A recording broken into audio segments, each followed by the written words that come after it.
What's up, Ian here, and today I'm going to show you guys how I'm going to change the op amp out from this Kaei Tap-1s tube amp. It's a portable tube amp, and before I begin showing you guys how I do it, I'd like to thank Larry for or Kopikayo. All right, if you guys know, his handle is Kopikayo on YouTube, and I'd like to thank him for guiding me and showing me.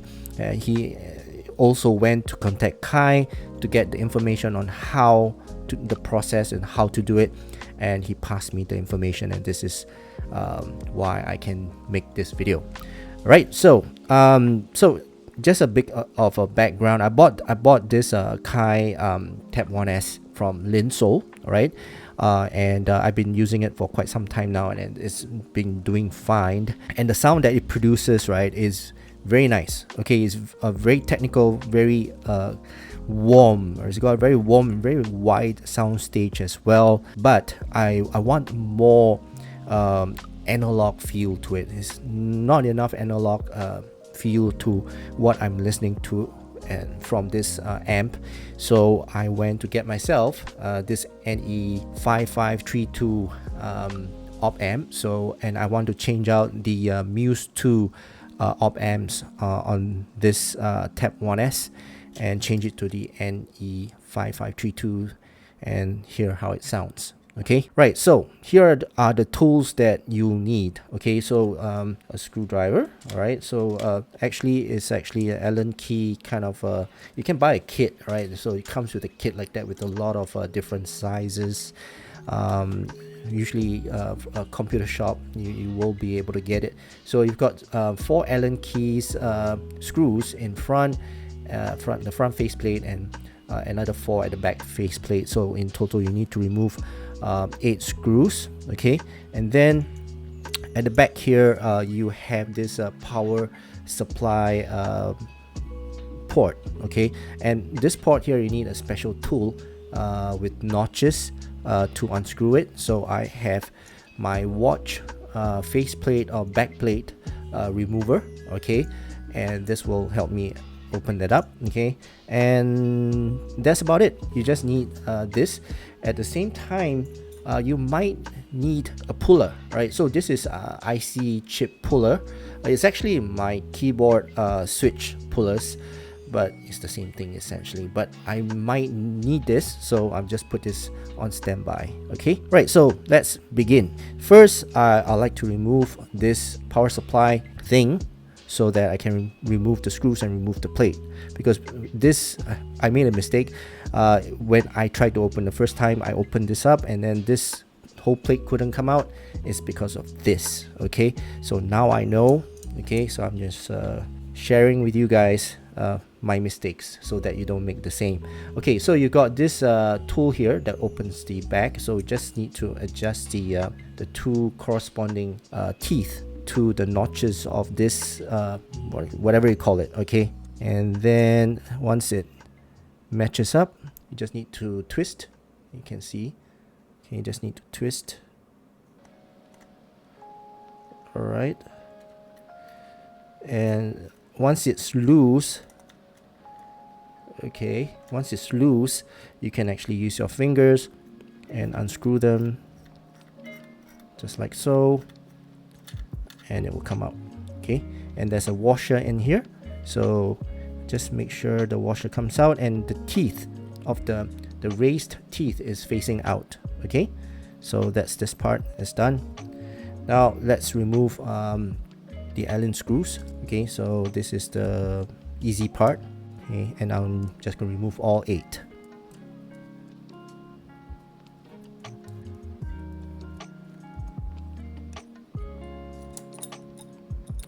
Okay, so once you have removed 4 from the back faceplate comes off very easily.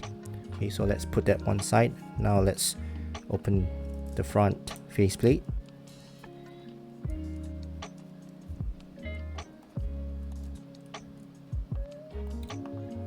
Okay, so now the front faceplate screws have been removed. I can pull this entire thing out, but let me just clear my table first before I pull anything out so that I don't mess up.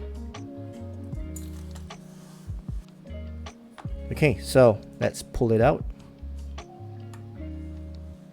Alright, so now you can see the internals of the amp.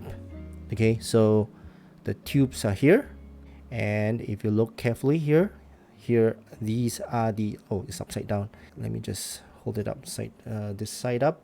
Okay, and these are the Muse chips. Okay, as you can see, it's a bit small for me to see as well, but yeah, if I tilt it at a certain angle, you guys can see the model of it.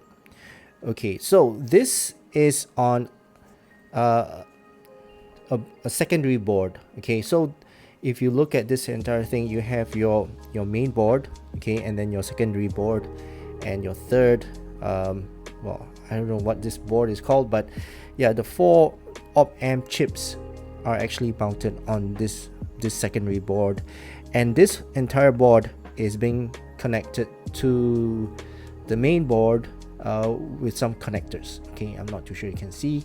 So what you need to do, or what I'm going to do, is I'm going to try to pry it off without prying the connector from the motherboard.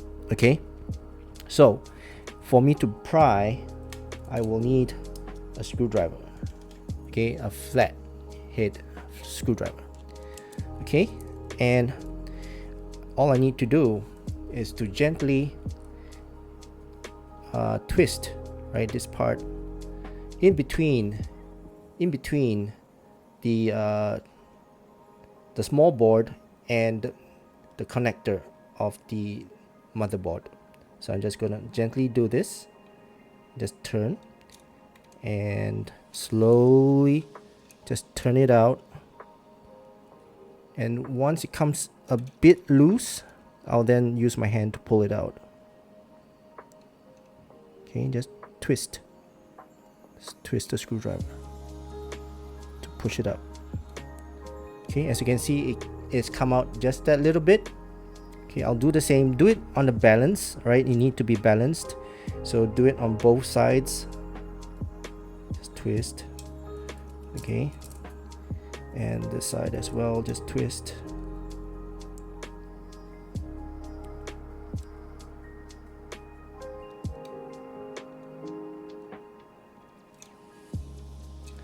Okay, so once the entire thing is loose from the board, I think you can use your fingers. Well, I'm not going to use my fingers. Let me just use my screwdriver and then try to pry it up again. So I'm just going to rest it here and then just push up. And there you go. That came out. And I think this side I can do the same as well. Just rest it here where there's no IC chip or anything like that, and just push up. Okay, so the entire thing will pop out, right? So this is the, well, child board. Okay, yeah, so the motherboard has given birth to this child, and we don't need this child anymore. Okay, right, so this is the connector that you will see once that child board has been taken out, and this is the notches. Okay, now in order to install the this NE5532, let me just take it out from the sleeve. Right, so this is the TI NE5532. Okay, and if you look at it, there is a notch here. Okay, look at this notch. See the notch? Okay, now on the motherboard itself, or the connector itself, there is a notch here as well. Okay, look at the notch. So what you need to do is to align it, the notch needs to be on the same side, and that's it. Okay, so I'm just going to put this down. It's easier for me to put it in. Okay, so this is the notch, right? So I'm just going to make use of this. Okay, since I've got no use for it, I'm just going to use it. Okay, so I'm just going to hold it in place. Okay, and then gently put it in to the socket. Make sure, right, So let me just use my hands. Okay. Right, so just make sure the pins are in the socket before you push it in.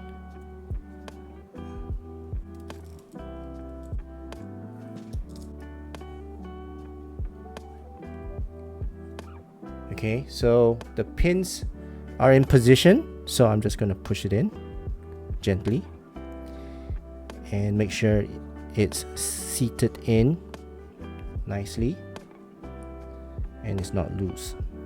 And that's it. That's how easy it is to change the op amp. So let's take another piece out, and this time make sure the notch is facing the right direction, and make sure the pins are aligned to the holes of the socket. You can gently push it if you want, and never ever use force, because if you force it, the pins will break or bend, and once it's bent or out of shape, you can't use it again. So this process is a little bit of finesse. You need to have a bit of finesse and try to get one side in or both sides in, and then use the screwdriver if you can to adjust the feet or the distance of the pins so that it goes in on both sides. Okay. Alright, so let's push it in,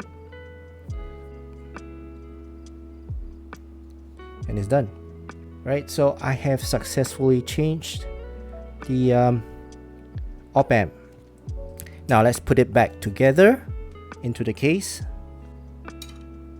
And by the way, there are some notches here, so make sure the PCB board slides into this notch on both sides. Okay, and once that is done, it slides in perfectly. And let's screw it back.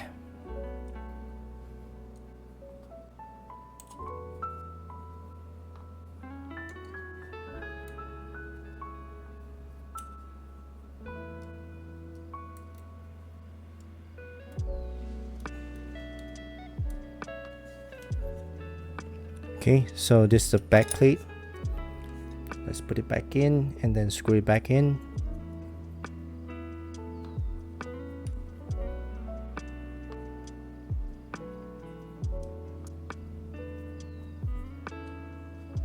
And the last component, the washer, the washer and the screw, make sure it's facing, the raised teeth is facing out. Okay, and then this one, there is a bevel edge that should be facing out. The flat edge will be facing in. It's not focus. Can focus. Okay.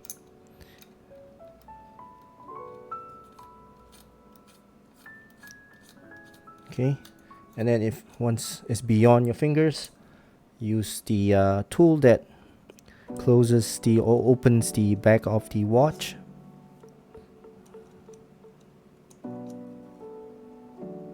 Okay, and that is tight. Alright, so that's it. That's how simple it is to change the op amp of the Kaei Tap-1s. Now, I'm very interested to hear the difference. So let's give you a initial impression. First impression. Okay, so I've set this up, and as you can see, I've got my HiBR5. Okay, and this is being connected. Let me just show you the connection. So I've got my 4.4 pentagon out to the balanced in of the Tap-1s, and then I have my balance out to which is this one I just reviewed at the Tangzhou Wuzhetian Heyday Edition. Okay, and now for the moment of truth, let's just turn it on, see if it turns on. Okay, ooh, look at the light turn on. Okay, so it's working. And let's put the Heyday Edition into my ears and let's listen to it. Very nice. The pianos, I'm listening to let me listen to it a little bit more. There you go. Oh my god. Cecile, her voice is so nice and warm. Yeah, okay, so this is Fog by Cecile McLaurin Salvant. So sweet. Her voice is so. And the soundstage on this is it's got that very intimate soundstage. It's wide yet very closed in. The graininess of her voice is so nice. Pianos, they sound so nice, and it's got that deep tone to it. It's not as clean as the Muse 2.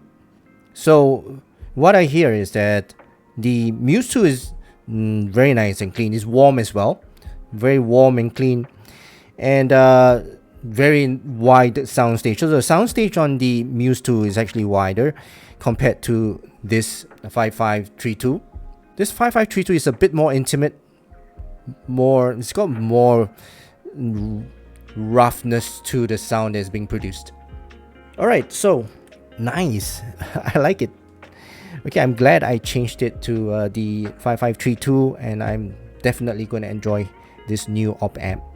Right, so that's it for now. Thank you guys so much for watching. I hope you guys enjoyed watching me open this up and changing the op amp. And if you did, please give this video a thumbs up, and please don't forget to subscribe to my channel. Right, so that's it for now. Thank you so much. I hope you guys have a great day ahead, and I'll see you again in my next video. Peace.